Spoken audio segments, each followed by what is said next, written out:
이제 시술 자원자는 저희 남편인데요.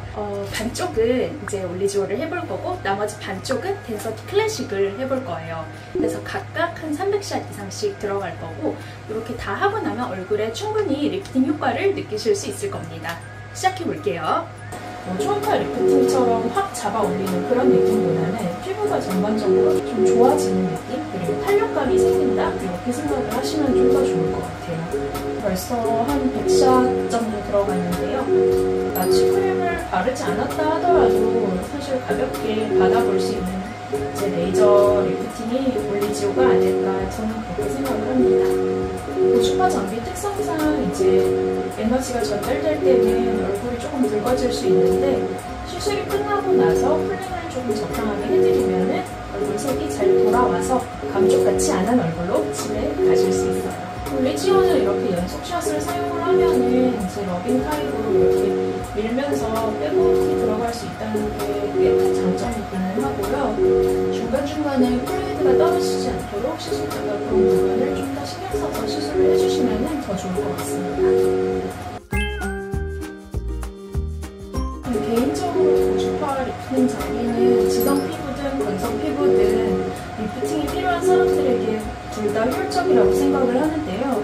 그 이유는 이제 건성 피부를 가지신 분들은 당연히 피부에 좀 잔주름이나 탄력감 같은 게 좀 부족을 하실 거고 그렇기 때문에 그런 부분이 이제 고주파 장비를 사용을 했을 때 꽤 이점이 있을 거고요. 이제 지성 피부이신 분들은 사실은 모공이 굉장히 넓고 예전에 여드름 흉터를 갖고 계신 경우가 굉장히 많잖아요.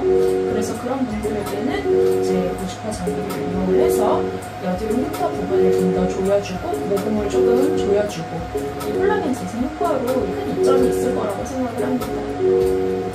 남편은 피부가 이제 파워 지성이라서 지금 이제 피지샘을 좀 위축시키는 치료도 좀 같이 하고 있기는 한데요. 이미 이제 넓어져 버린 모공과 이미 이전부터 있었던 여드름 흉터에 대해서는 고주파 장비나 이제 바늘 고주파 분차적으로 피부를 좀 매끈하게 치료를 해 나갈 생각입니다. 사실 이제 여드름 흉터나 모공이 넓어진 분들이 오면은 얼마 걸리냐는 질문이 되게 많은데요. 솔직히 말해서 이게 한두 개월 사이에 이제 막 아주 드라마틱하게 변한다기보다는 꾸준히 피부과 다니시다 보면은 1년 정도 걸쳐서 피부가 조금 더 점차 좋아지는 거를 느끼실 수 있을 거예요. 아무리 급하다고 해서 뭐 우다다다 막 시술을 다 해버리는 것보다 천천히 자기의 맞춤 스케줄에 따라서 치료를 해나가는 게 훨씬 좋고요. 조금 지루하시다고 생각을 할 수도 있겠지만 반드시 1년 정도 따라오시면은 전반적으로 모공이나 그리고 흉터 부분에 있어서는 꽤 크게 개선된다는 거를 느끼실 수 있을 거예요. 샷수는 보통 이제 얼굴 전체에 덴서티 클래식을 할 때는 보통 저는 600샷 정도를 권장해드리고 올리지오의 경우에도 마찬가지로 전체적으로 들어갈 때 끝부터 이마까지 해서 600샷 정도를 권장을 드리고 있어요. 물론 다다익선이기는 한데요. 개인적으로 이제 600샷 정도 이상에서 가성비 면에서 극대화된다고 생각이 되고요. 이거보다 더 적은 샷수로 하실 때도 있기는 하지만 그렇게 되면은 뭔가 하관 라인이라던가 뭐 심부볼 쪽이라던가 내가 딱 특정 부위를 정해서 하시는 게 더 좋다고 생각을 합니다. 결과적으로 이제 한 부위의 리프팅이나 효과를 어느 정도 내주려면은 어느 정도 에너지 양이 좀 들어가야 되고 전체 들어가는 에너지 총량 자체가 한 샷당 들어가는 에너지 양 곱하기 샷수 이렇게 되기 때문에 당연히 같은 값이면은 샷수가 많이 들어가는 게 당연히 더 유리하겠죠. 얼굴이 조금 더 면적이 있으신 분이라던가 처짐 정도가 조금 더 심하신 분들, 탄력이 조금 더 약하신 분들 이런 분들의 경우에는 600샷보다 조금 더 많은 샷수가 필요할 수도 있습니다. 이렇게 해서 300샷 정도를 한쪽에 해보는 시간을 가졌고요. 반대쪽을 한번 같이 덴서티를 해보러 가보겠습니다. 이제 덴서티를 한번 해볼 건데요. 이렇게 덴서티를 켜게 되면 메인보드에서 쿨링 양을 좀 조절을 할 수 있어요. 남편 통증에 조금 취약한 사람이기 때문에 쿨링을 최대로 놓고 이제 해보려고 하고요. 덴서티 클래식은 이제 트리트먼트 레벨 보통 2.5 정도 많이 잡고 하고 있습니다. 정품 팁이고요.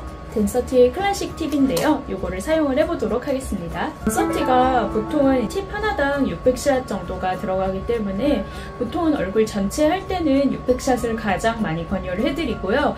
내가 이제 목주름까지 같이 펴겠다, 목에도 같이 해주세요 이러시는 분들 있어요. 그렇게 되면은 토탈에서 목이랑 얼굴 두 개 합해서 900샷 가까이 나가고 있습니다. 이제 덴서티를 이제 시작을 해볼게요. 얘는 이제 클래식 버전이고요. 덴서티는 한 샷 한 샷마다 이렇게 좀 떼어줘야 돼요. 그 이유가 그래야 그 피부 부위에 맞게 이제 다시 임피던스 값을 측정을 해서 들어가는 면이 있고요. 이게 이제 써마시 4세대랑 이제 덴서티만 이런 방식을 채택을 하고 있어요. 그래서 시술 시간 자체는 당연한 이야기겠지만 올리지오보다 조금 길 수밖에 없습니다. 출력량에 비례해서 조금 더 통증은 있을 수밖에 없다, 이렇게 생각을 하시면 되고, 이게 이제 신경이 많이 모인 이런 부위는 사실 약간 통증이 있을 수밖에 없습니다. 하지만 이제 이마 위쪽은 그다지 아프지 않게 좀 편안하게 받아볼 수 있을 거예요. 피부층도 얇고 이제 지방층도 얇은 부위이기 때문에 어느 정도 에너지를 조금 조절을 해서 들어가고 있어요. 남편이 심각한 지성 피부라서 이마랑 볼이랑 코 부분에 정말 모공이 많아요. 그래서 이 부분을 90%로 좀 눌러서 콜라겐을 좀 재생시키는 효과를 노리고 있어요. 두 개 다 다운타임은 거의 생기지 않습니다. 지금도 올리지오 받은 쪽은 지금 많이 붉은기가 가라앉아 있죠. 덴서티도 마찬가지로 시술 때만 좀 빨개지지 끝나고 나서는 바로 다시 원래 피부 색깔로 돌아가기 때문에 다음날 회사에 출근을 해야 되거나 집안 행사가 있더라도 바로바로 참여를 하실 수 있다고 생각을 합니다. 아직까지 수많은 덴서티 케이스를 시술을 했는데 그 중에서 다운타임 때문에 불평을 하셨던 분들은 단 한 분도 안 계셨습니다. 120샷 정도 됐습니다. 턱 라인은 누구나 다 나이가 들면서 좀 무너지는 부분이기 때문에 이 부분은 조금 인텐시브하게 들어가 볼 거예요. 여기만 잘 해줘도 라인이 무너지는 거를 좀 많이 막을 수 있어요. 덴서티 클래식의 장점이라고 하면은 쿨링이 굉장히 잘 되는 점인데요. 사실은 뜨거우면서도 차가운 느낌이 좀 들 거예요. 습한 환경에서 덴서티를 하면은 그 팁 양쪽으로 하얗게 서리가 생겨요. 그 정도로 굉장히 쿨링이 강한 장비입니다.